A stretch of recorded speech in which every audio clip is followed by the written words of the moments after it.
제게 주어져 있습니다. 그래서 시간은 10분이지만 10분이다 보니까 더 마음이 더 조급해지더라고요. 더 위급 상황 같은 그 위기를 좀 느끼고요. 그래서 기도하면서 하나님, 시간은 10분이지만 설교가 10분 충분히 10분 설교가 되면 좋겠습니다라고 기도를 하고 올라왔는데요. 어떨지 모르겠습니다. 네, 하여튼 10분이지만 짧게 부활에 대해서 잠깐 말씀을 나누고자 합니다. 어느 날 저는 좀 궁금해집니다. 우리가 예수님, 주님이라고 하면서 예수님을 묵상한다면 과연 그 예수님은 어떤 이미지의 예수님일까? 십자가 달리시기 전 공생애 동안의 예수님이실까? 아니면 십자가에 달려 돌아가시는 예수님이실까? 그게 좀 궁금해졌습니다. 그런데 존 메가도 목사님은 그렇게 얘기를 하더라고요. 주님의 고난에는 우리가 깊이 공감하기 때문에 주님의 고난은 우리가 잘 묵상한다, 자주 묵상한다. 그런데 주님의 부활에는 우리가 공감하기가 어렵다 보니까 부활의 주님은 우리가 잘 묵상을 못한다, 주목하지 않는다라고요. 정말 그런 것 같다라는 생각도 들더라고요. 존 메가도 목사님의 이야기에 조금 공감을 하게 됐습니다. 부활은 아직 우리가 경험해 보지 않은 것, 눈으로 한 번도 본 적이 없는 것이다 보니까 부활이라고 하는 것이 너무도 거리가 멀기도 하고 막연하게 느껴지기도 하는 것 같습니다. 경험도 전무한데 지식의 한계까지 가지고 있다 보니까 부활에 대해서 우리는 약속을 믿을 뿐이고 소망으로 기다릴 뿐이지 부활을 깊이 묵상하고 주목하고 새기며 살기가 쉽지는 않았다라고 하는 것입니다. 그렇다고 해서 십자가 달리시기 전에 주님, 십자가에서 주님, 그리고 죽으시고 부활하신 주님이 세 분이 다른 것은 아닙니다. 주무시다가 그것만 들으시면 제가 이단으로 고소를 당할 수 있기 때문에 그렇게 오해하지 말아주시고요. 주님은 변신하시지 않습니다. 로봇처럼 변신하시고 더 세지시는 것이 아니라 늘 동일하신 성자 하나님이시죠. 그런데 저 같은 경우, 그리고 우리 같은 경우로 보았을 때 부활하신 주님, 부활의 주님에는 우리가 깊이 주목하지 못하고 있다라고 하는 것이었습니다. 오늘 본문에 보면 예수님께서는 엠마오로 가는 제자 둘에게 찾아가시죠. 그때 주님은 부활하신 주님이십니다. 부활하신 주님은 직접 엠마오로 가고 있었던 제자 둘에게 찾아가셨습니다. 예수님은 나는 부활이요 생명이니 라고 말씀을 하셨죠. 주님은 부활 그 자체이시면서 부활을 선물로 나눠주시고, 그리고 부활 자체이신 그분이 부활로서 사람들에게 다가가고 찾아가고 걸어가고 계셨던 것입니다. 그래서 그 주님은 어떻게 찾아가시는가? 끝없이 찾아오신다라고 말할 수 있겠습니다. 끝없이 찾아오신다. 엠마오로 가는 제자 둘에게 찾아가셨죠. 그들에게 찾아가신 이유가 마음에 더디 믿기 때문이었다라고 성경은 말해줍니다. 일종의 AS를, 애프터 서비스를 해주고 계시는 것이죠. 주님은 이처럼 사람들에게, 우리들에게 찾아오시는데 끝없이 찾아오신다는 것이죠. 반면 세상에는 끝이 있습니다. 그만 여기가 있는 것이죠. 제 할 일은 다 했습니다 라고 세상은 이렇게 말합니다. 그런데 주님께는 그 끝이 없다는 것입니다. 주님은 영원 전부터도 우리와 함께 계셨고, 그리고 영원까지 우리와 함께 하시는 주님이십니다. 그래서 십자가 지시고 나서 제 할 일은 다 했습니다, 이제 저는 하늘로 돌아가 보겠습니다, 에이 지긋지긋한 세상 하고 하늘로 승천하신 것이 아니었다라고 하는 것이죠. 자신이 택한 자들을 위해 끊임없이 찾아가시고 우리들 곁에서, 이 세상에서 퇴장하지 않으시는 주님이셨습니다. 그 주님께서 끝없이 찾아오시는 이유는 바로 우리를 회복하시기 위함이신 것이죠. 당시 제자들의 모습에 대해서 이렇게 4절, 5절, 17절은 그리고 있습니다. 근심할 때, 그리고 두려워 얼굴을, 그리고 슬픈 빛을 띠고 라고 하죠. 제자들은 당시에 근심, 두려움, 슬픔이 그들의 감정이었고 그 일들을 겪고 있었습니다. 그래서 주님께서는 그들을 회복하시기 위해서 찾아가시고 함께 길을 걸으시고 그리고 이야기를 나누시게 되죠. 그러자 그들은 어떻게 바뀌었는가? 32절에 보면 우리의 마음이 뜨거워졌다라고 말하고 있습니다. 회복이 되었다라고 하는 것이죠. 주님은 한순간에 이처럼 일순간에 우리를 바꾸실 수, 회복하실 수 있는 분이십니다. 그 주님의 회복은 완전한 회복이다라고 말할 수 있는 것이죠. 그 주님은 지금도 여전히 우리 곁에 살아 계셔서 역사하시는 분이신 줄 믿습니다. 아멘. 네, 베드로 역시도 실패감을 겪었었죠. 주님은 베드로를 위해 갈릴리로 찾아가십니다. 그때 베드로의 기분이 어땠을까요? 베드로의 감정, 아마도 이런 감정이 아니었을까? 내가 그러면 그렇지 뭐, 내가 무슨 제자는 제자냐라고 생각하지 않았을까라는 그런 마음이 들었습니다. 그런 마음으로 밤새 베드로는 그물을 내리고 있었고, 그 내리는 그물에는 분노와 오기만이 남지 않았을까라는 생각도 해보게 됐습니다. 그런 베드로에게 주님은 찾아가셔서 사명을 회복하시게 되는 것이죠. 그래서 주님은 이처럼 우리를 회복하시기 위해 찾아오시는데 끝없이 찾아오신다라는 얘기예요. 끝없이 찾아오시고 여기까지입니다, 저는 할 일 다 했습니다 라고 하는 것이 아니라 우리를 위해 끝없이 찾아오신다라고 하는 것입니다. 반면에 세상은 약간만 고칠 뿐이죠. 약간만. 제가 28살에 아킬레스건이 완전 파열이 됐었습니다. 그때 이제 수술을 하게 됐는데 약간만 고쳐주더라고요. 그러니까 걸을 수 있고 뛸 수 있을 정도. 약간만 고쳐주고 발이 100% 회복이 안 됐어요. 다리의 기능이. 그래서 그 이후에 병원에 한번 가서 발목 각도 그리고 후유증 등등을 재검사를 한번 하려고 했더니 저를 막 쏘아붙이면서 어떻게 나에게 와서 그런 걸 요구할 수 있냐라고 하면서 저에게 막 화를 내는 거예요. 그래서 나는 그냥 검사만 해주고 검사 결과만 알려주면 되는데 왜 나한테 이렇게 화를 낼까 하면서 그냥 진료만 보고 나왔던 적이 있었습니다.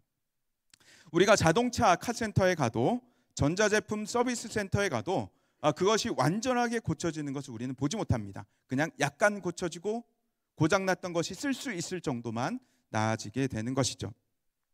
제품을 사도 보증기간이라는 것이 있기 마련이고 고치더라도 수리를 하더라도 여기까지 나는 수리를 다 했다라는 책임을 넘기는 끝이라고 하는 것이 세상에 있는데 주님께는 그것이 없다는 이야기입니다.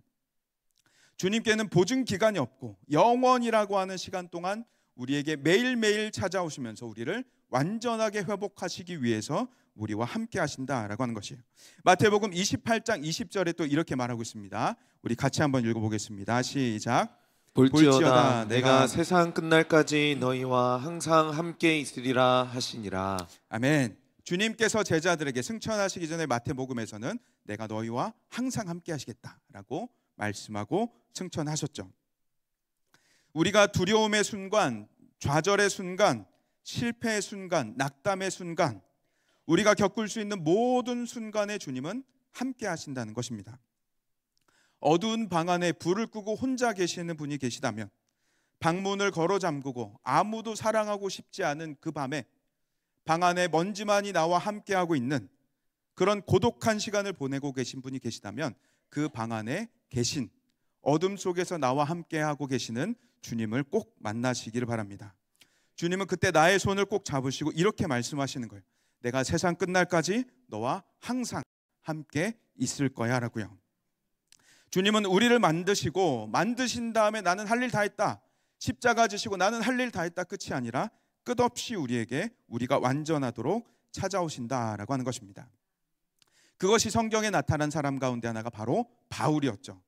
예수님께서 승천하신 이유였습니다. 승천하시고 바울은 끝없이 교회를 박해하고 있을 때 승천하신 주님께서, 부활 주님께서 바울에게 찾아가십니다. 사도행전 9장에 보면 이렇게 나타나고 있어요. 여러 회당에 가져갈 공문. 그러니까 공문이 한 장이 아니었습니다. 그리고 남녀를 막론하고 결박하여라고 합니다. 여기서 바울의 상태, 이성을 잃은 상태가 아주 잘 나타납니다. 그러니까 남녀를 막론하고라고 나오죠. 남자만 체포하는 것이 아니라 여자까지도 체포하는 바울의 상태였습니다. 그만큼 이성의 끈을 잃어버렸고 기독교인이라고 하면은 무자비하게 체포하려고 하고 있었던 것이 바울의 상태였습니다. 마치 바이러스, 세균 정도로나 인식하고 취급하고 있었던 것이, 그래서 그냥 남자든 여자든 기독교인이면 그냥 벌레처럼, 세균처럼 여기면서 막 잡아 가두려고 했던 것이 바울의 모습이었죠. 그런 분노의 바울을 주님께서 멈추셨다는 것입니다. 승천하시고 보좌에 앉으셔서 이제 이 지긋지긋한 세상 안 가도 되는구나 라고 은퇴하시고서 퇴장하시고 그냥 가만히 계신 것이 아니라 끝없이 이 가운데 내려오셔서 사람 가운데 찾아오시고 교회를 위해 역사하신 주님이셨다는 겁니다. 그 주님은 바울에게도 부활을 보이시고 바울을 믿게 하셔서 바울이 부활을 전하는 부활의 증인이 되게 하셨다라고 하는 것입니다. 그 주님은 우리를 만드셨기 때문에 우리를 너무도 잘 알고 계시는 것입니다. 그래서 우리 몸에 있는 모든 마음의 아픔, 육체의 질병, 모든 것들을 다 완전히 해결하실 수 있는 분이신 것이죠. 그리고 우리를 새롭게 하시고 우리에게 사명을 주시고 그 사명을 감당하실 수 있도록 날마다 힘을 주실 수 있는 분이십니다. 어제 JDTS의 강사분 한 분이 오늘까지 강의하시는 분인데요. 그분이 그런 고백을 하셨어요. 오래전에 사람들 앞에 서면 얼굴이 시뻘개지면서 저는 지금 더워서 빨개진 겁니다. 얼굴이 시뻘개지면서 막 말을 더듬고 할 말을 못하고 있다가 주저주저 하다가 했었대요. 강의도 제대로 못하고. 그런 분이 강사가 될 수 있을까라고 많은 분들이 생각을 했었대요. 그래서 지금도 여기저기 강의를 하고 다니면 원래 알고 있었던 사람들은 깜짝 놀란대요. 걔가 강의를 해? 그 형제가 강의를 해? 사람들이 그렇게 깜짝 놀란다는 얘기예요. 그런데 하나님께서는 그 목사님을 하나님을 위한 강사로 부르셨고 주님께서는 하나하나 고치시고 회복해 나가시기 시작한 겁니다. 그랬더니 그 목사님은 수천 명 앞에서도 강의를 하시게 되었고 기독교 방송에 나가셔서 연이어서 설교를 하실 수 있는 설교 방송을 하시기도 하고 이제는 해외까지 나가서 해외에서 강의까지 하실 수 있는 분이 되었다는 겁니다. 지금도 매해 몽골에 가서 몽골의 강의로 섬기신다고 하죠. 이것이 바로 부활 주님께서 우리에게 하시는 일인 것입니다.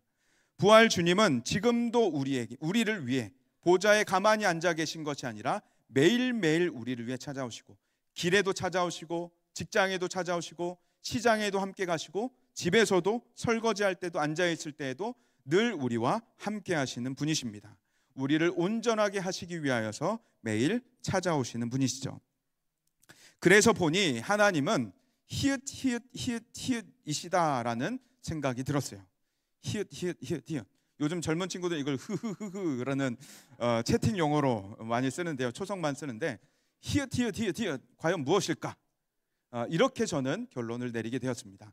항상 함께 하시는 하나님. 히읗. 그 하나님은 항상 하시네요. 네. 그 하나님은 항상 우리와 아버지의 관계로 깊은 관계를 맺기를 원하시고 아버지로서 우리와 교제하기를 원하십니다. 그래서 우리에게 끝없이 찾아오시고 사랑을 말씀하시고 회복하시는 주님이신 것이죠. 그 사랑이 우리에게 부활로 증거가 된 것입니다. 부활하신 주님은 제자들에게도 바울에게도 찾아가셨고 현재 우리들에게도 날마다 매일매일 찾아오시고 날마다 우리와 동행하시는 분이신 줄 믿습니다. 그 주님을 매일의 삶 속에서 매일 매순간 속에서 만날 수 있기를 원합니다. 그 주님의 손을 붙들고 매일 매순간 길을 걸어갈 수 있기를 원합니다. 그래서 우리는 이런 외침을 날마다 할 수가 있는 것이죠. 부활의 주님을 오늘도 기대합니다. 부활의 주님을 지금도 기대합니다. 그 주님은 지금도 우리를 위해 매일 끝없이 만나주시는 분이십니다 라고요. 이 고백으로 오늘 부활을 기뻐하고 칸타타 뮤지컬을 하나님 앞에 올려드리고 매일매일의 삶 속에서 부활의 주님과 함께 살아갈 수 있는 우리가 다 될 수 있기를 간절히 소망합니다. 네, 제가 잠시 기도하겠습니다. 부활의 주님, 주님의 동행을 우리는 늘 잊고 살아가는 것 같습니다. 우리를 위해 부활하셨고 날마다 부활의 주님은 날마다 매일 우리에게 찾아오시고 매일 동행하시는데 우리는 그것을 늘 잊는 것 같습니다. 그래서 세상이 너무도 커 보이고 우리 존재는 작고 연약하게 여기는 것에 빠지는 것 같습니다. 세상과 세상의 문제를 극복할 수 없는 것으로 여기며 살아가는 것 같습니다. 그러나 다시 한번 저희가 믿음을 돌이키길 원합니다. 부활의 주님은, 모든 것을 이기신 주님은 매일 제게 함께 계시다는 것을 잊지 않게 하여 주옵소서. 이 시간 우리 뮤지컬 칸타타를 통해 저희 모두가 주님의 부활을 기뻐하길 원합니다. 주님의 부활 앞에 서 있길 원합니다. 부활하신 주님이 매일 우리에게 찾아오는 것을 다시 한번 경험하길 원합니다. 이 극을 통해 우리에게 말씀하여 주시옵고 부활하신 주님의 임재 앞에 서게 하여 주옵소서. 이 시간도 함께하여 주실 것을 믿고 감사드리며 예수님 이름으로 기도합니다. 아멘.